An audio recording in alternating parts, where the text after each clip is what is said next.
আমার প্রতি আপনার এত দরদ জাগলো কেন আমি সেটাই বুঝতে পারছি না। কি করব বলো বাবা, আমার যদি দরদ বেশি হয় কিছু তো করার নেই, আমি যেতে দেবো না মানে যেতে দেবো না। শুনুন ভাই, এখানে এসব বেয়াদবি করে কোনো লাভ নেই। আর দিভাই যা বলছে সেটা শুনতে হবে। আর আমাদের কাকুর ক্ষমতা তো তুমি জানো না। কাকু যদি বলে দেন না লোককে, তুমি আজকে কেন কোনো দিনও রানাঘাট থেকে বেরোতে পারবে না, এই কথা মনে রেখো। হ্যাঁ, কেন আপনার কাকু কি মস্তান নাকি? তুমি আমায় মস্তান বললে? না, যেরকম ভাবে আপনার ভাইজি বলছে যে আপনি লোকজনকে বলে দিলে নাকি আমাকে এই পাড়া থেকেই বেরোতে দেবে না, তাই তো মানে দাঁড়াচ্ছে। মস্তান বলে তুমি আমাকে ছোট করো না। সে ছিল একটা সময়।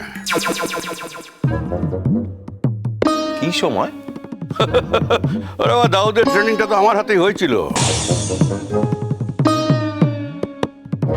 দাউদ কে আবার? বুঝো তারা, দাউদের নাম শুনেনি? দাউদ? হ্যাঁ,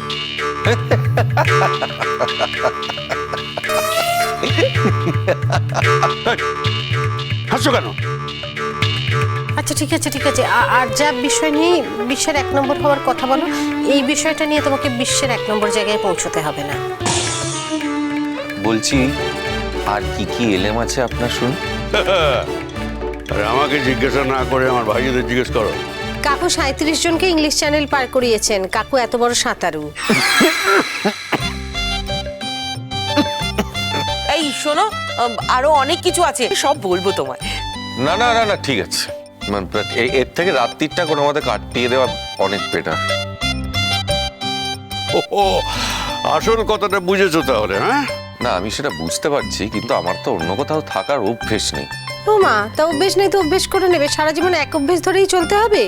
বিভিন্ন সময় বিভিন্ন পরিস্থিতিতে মানুষকে অভ্যেসের পরিবর্তন করতে হয়, তা সেটা শিখে নাও এখন থেকেই।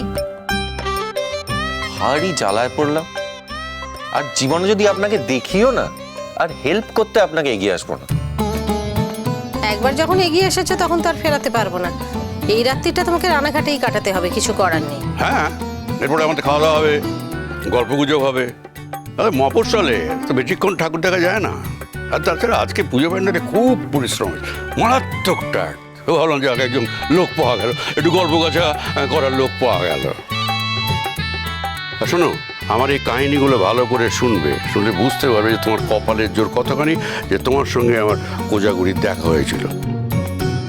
আর সেই জন্য তুমি আমার বাড়িতে আসতে পেরেছ, আর সেই সুযোগটা তুমি পেয়েছো আমার সঙ্গে দেখা করার।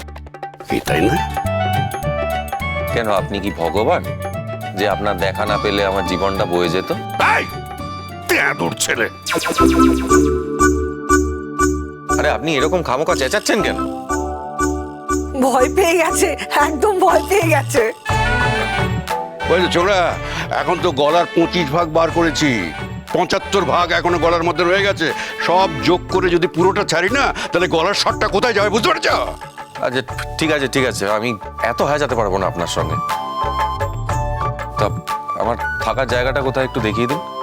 এই তো আমার ভালো ছেলে, সোনা ছেলে। না, আমার ভয় রাজি হয়ে গেল। আচ্ছা ঠিক আছে, তুমি এখন একটু বসো, আমি ঘরটারগুলো ঠিকঠাক করে নিই, তারপর দেখিয়ে দিচ্ছি কেমন। বাবা, ফোনটা তো সুইচ অফ বলছে।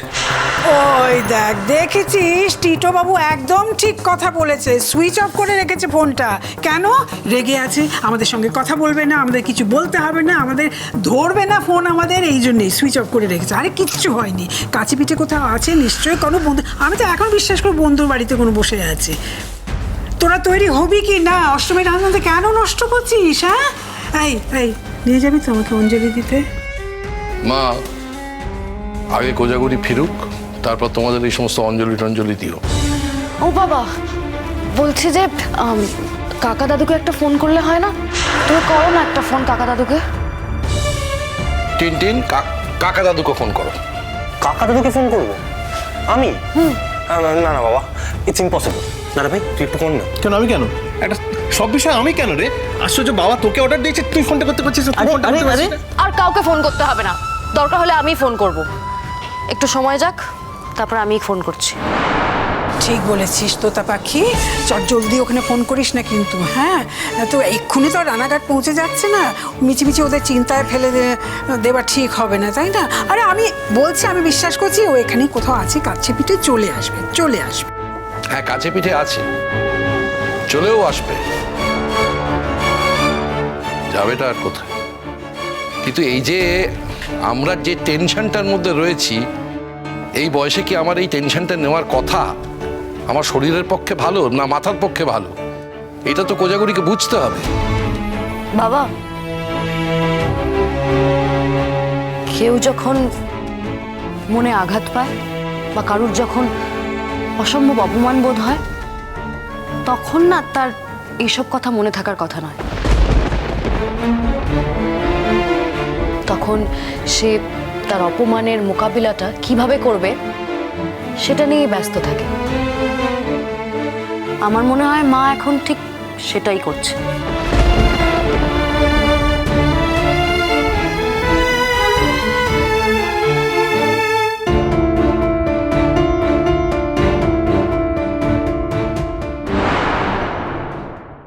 কি মজা দিদি, তুই এসেছিস, কি আনন্দ লাগছে। সত্যি কথা বলতো, মনে কোনো প্রশ্ন জাগছে না আমি কেন চলে এলাম? দেখ, ঝামেলা টামেলা নিশ্চয়ই হয়েছে, তবে ঝামেলা নাকি মঙ্গল জানি না, কারণ না হলে তো তুই আসতেও পারতিস না, বল। এই দিদি, হ্যাঁ বল। তুই সত্যি যাবি না? কেন, চলে গেলে তোরা খুশি হবি? এতদিনে এই চিনলি আমাদের? তোর মতো মেয়ে সংসার ছেড়ে চলে এসেছে, তার মানে বুঝতে হবে ওরা নিশ্চয়ই খুব কষ্ট দিয়েছে তোকে। তোকে কখনো যেতে দেবো না, কখনো না, কখনো। আমি নিজেও আর যাব না, কখনো যাব না, কখনোই না। এই শোন, এখন ছাড় এসব কথা। তুই এটা কি কথা বলিস না? একটাই জীবন, আনন্দ করে বাঁচতে হয়। চল তাহলে আমরা আনন্দ করেই বাঁচি। একদম। এই ছেলে, তুমি আমার থেকে অনেক ছোট, তাই তোমাকে তুমি করেই বলছি। এখান থেকে কোথাও পালানোর চেষ্টা করো না, কোথাও যাওয়া যাবে না, তোমাকে এখানেই থাকতে হবে। না, আমি তো জানতাম না উনি এরকম ভাবে আমার ঘাড়ে চেপে বসবেন, এত দূর আমাকে নিয়ে চলে আসবেন। আমি তো কোনো রকম চেঞ্জও আনিনি। খোকো, হ্যাঁ কাকু, বুঝতে পেরেছি। চেঞ্জের কোনো অসুবিধা নেই। মানে এই বাড়িতে আমার বয়সী অন্য কোনো ছেলে থাকে নাকি? এই, তুই তো প্রশ্ন করো কেন বলো তো? যখন বলেছে চেঞ্জের কোনো অসুবিধা হবে না, তখন অসুবিধা হবে না, ব্যাস। আর এই দি ভাই, তুই ওর তো, চল তোকে ঘরে দিয়ে তারপর একটু বাজার যাবো। হ্যাঁ, চল, চল, বাড়িতে এসেছে, পুজোর সময় তাকে একটা নতুন জামা কিনে দেবো না? হতে পারে নাকি? হ্যাঁ। এই চল চল চল চল চল চল চল। আয় আয় আয়। এদিকে এসো।